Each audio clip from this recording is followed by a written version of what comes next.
Hey there, amazing English learners, and welcome back to Fluent and Fun, English Made Easy. I'm your always enthusiastic host, Alina. And hello everyone, Lois here, equally thrilled to be back and ready to dive into another crucial aspect of your English journey. How to really level up your speaking skills. That's right, Lois. We've talked about building vocabulary and understanding grammar, but today we're focusing on putting it all together and getting those words flowing smoothly and confidently. Exactly, Alina, because let's be honest, for many learners, the idea of actually speaking English can feel a little daunting, right? Absolutely. It's one thing to understand a movie or read a book, but it's a whole different ballgame when you have to form your own sentences in real time. So, Lois, let's start by tackling that head on.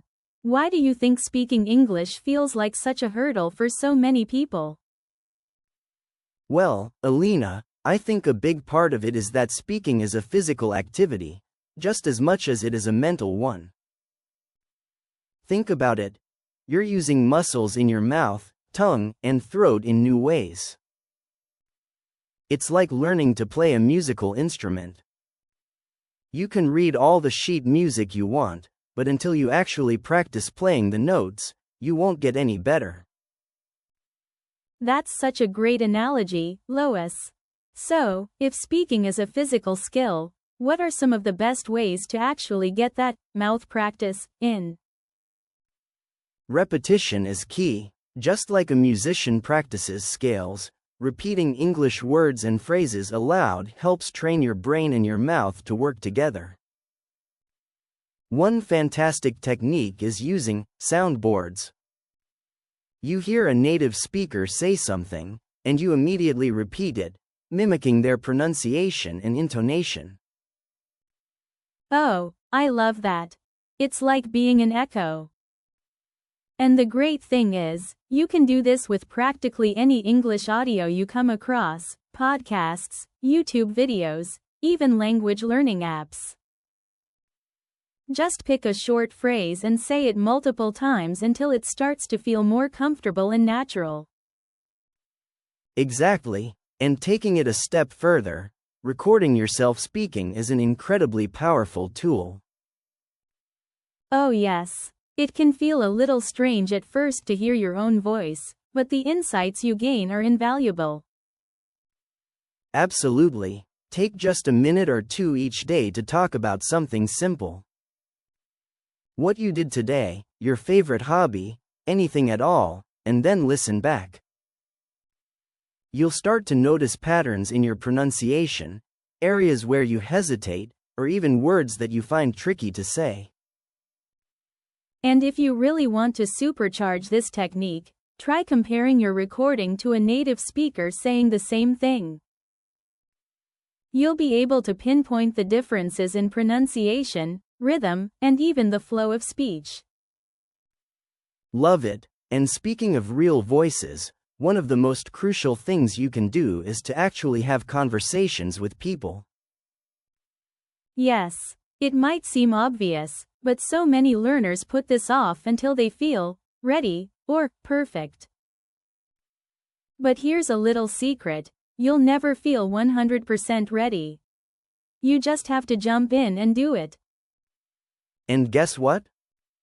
Making mistakes is totally okay. In fact, it's essential.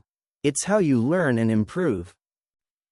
Exactly. If you have friends who speak English, a tutor, or a language exchange partner, try recording those conversations, with their permission, of course.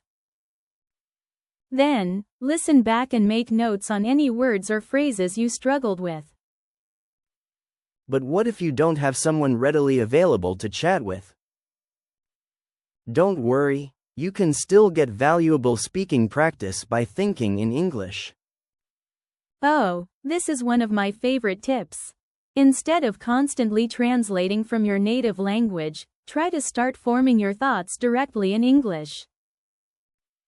Think about your plans for the day, describe the things you see around you, Even try to articulate your feelings in English.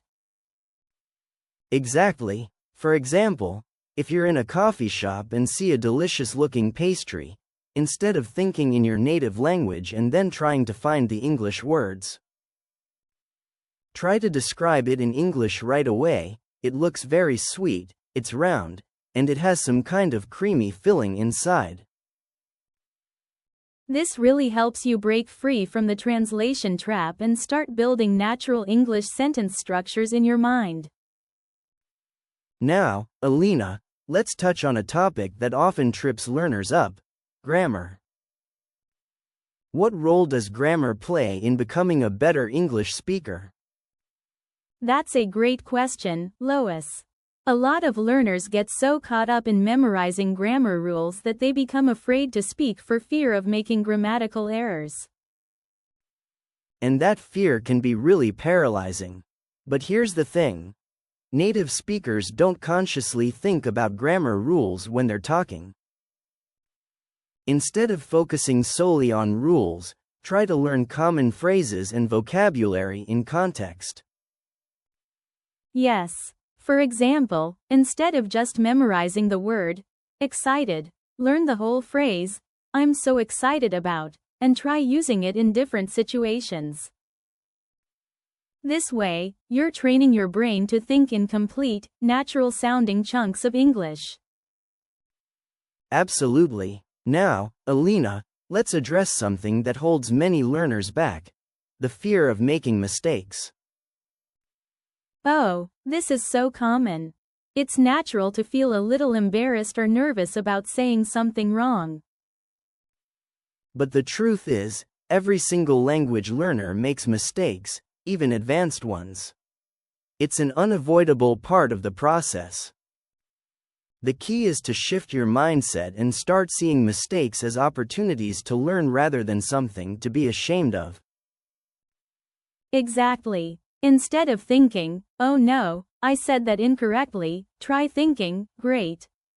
Now I know the right way to say it next time." And to help build that confidence, choosing the right practice materials is crucial. When you're listening to spoken English, make sure it's relatively natural and engaging, like news broadcasts, audiobooks, or movies. Right. And one technique I personally love for improving pronunciation and flow is the repeat and shadow method. You listen to a short segment of English audio, and then you immediately repeat what you hear, trying to mimic the speaker's tone, rhythm, and pronunciation as closely as possible.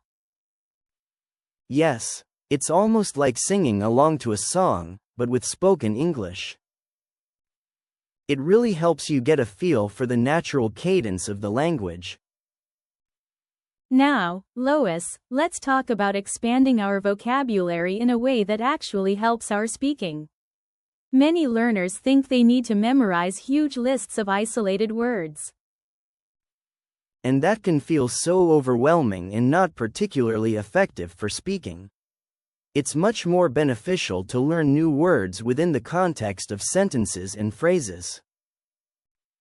Instead of just memorizing book, learn it in phrases like, "I'm reading a really interesting book," or "Can you pass me that book?"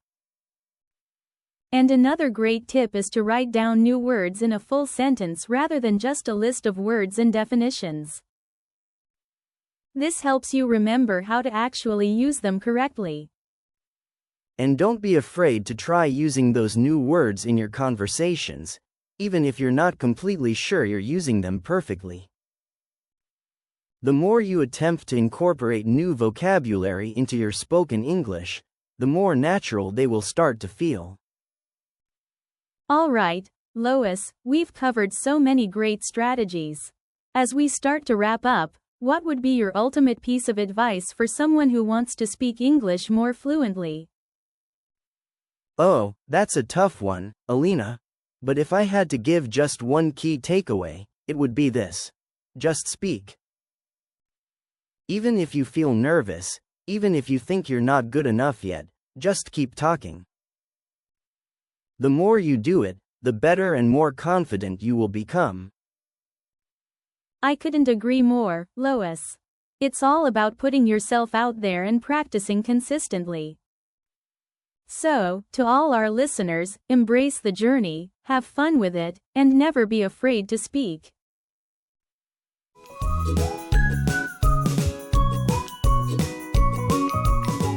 Wow, Lois, we covered so many great strategies today. Before we sign off, let's do a quick recap of the key takeaways for our amazing listeners. Great idea, Alina. If you're looking to level up your English speaking skills, here are the most important points to remember. Speaking is a physical skill, like playing an instrument. Practice makes progress. Use repetition and soundboards to mimic native speakers. Record yourself speaking to identify areas for improvement.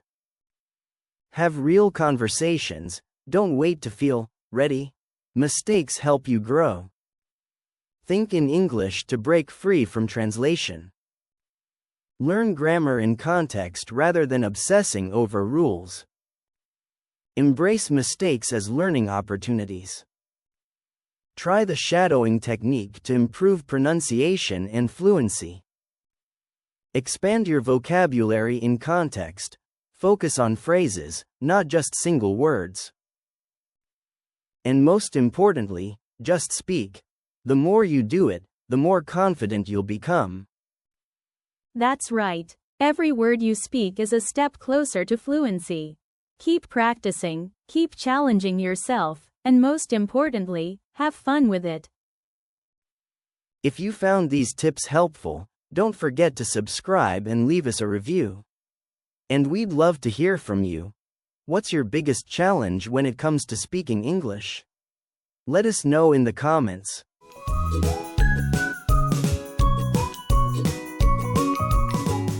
Before we wrap up, let's take a quick look at some super useful words and phrases from today's episode. Yeah, we call this our vocabulary boost. Try using these in your real conversations this week. Repetition is key. Meaning, practicing something over and over helps you improve. Example, if you want to get better at speaking English, repetition is key. Soundboard. Meaning, a technique where you listen to native speakers and repeat what they say. Example, use podcasts as a soundboard, listen and repeat to improve pronunciation. Shadowing. Meaning, a method where you listen and immediately repeat, copying tone and rhythm. Example, I practice shadowing with English movies to improve my fluency. Think in English. Meaning, form thoughts directly in English, not by translating. Example, try to think in English when planning your day or describing things around you. Embrace mistakes. Meaning, don't fear errors, learn from them. Example, fluency comes with practice, so embrace mistakes and keep speaking. The translation trap. Meaning, getting stuck translating instead of speaking naturally. Example, avoid the translation trap. Try to speak in English directly. Natural sentence structures. Meaning, how native speakers usually form sentences. Example, instead of memorizing words, focus on learning natural sentence structures. Common phrases in context. Meaning, learn full phrases, not just single words. Example, instead of memorizing, excited, learn, I'm so excited about. Hesitation. Meaning, pausing or struggling when you speak. Example, recording yourself helps you notice where you hesitate. Confidence booster. Meaning, something that builds your self-assurance. Example, practicing small talk daily is a great confidence booster. So, which one was new for you? Or which one are you going to try using this week? Let us know in the comments or messages. We love hearing your progress. And remember, grab our free PDF in the description to review all these phrases and keep practicing. Print it out, write on it, stick it on your fridge, whatever helps you practice. That's it for today's vocabulary boost. Keep it up, have fun, and don't stop speaking.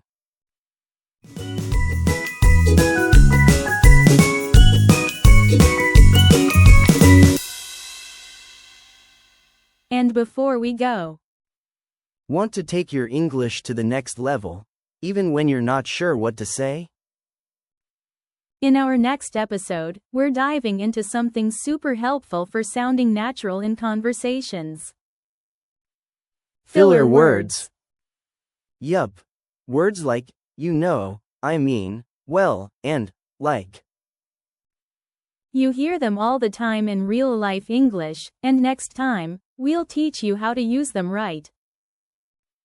So if you've ever felt stuck in a conversation or wanted to sound more fluent, don't miss it. Thank you so much for tuning in. If you found these tips helpful, please be sure to subscribe and leave us a review. We'd also love to hear about your biggest challenges when it comes to speaking English in the comments below.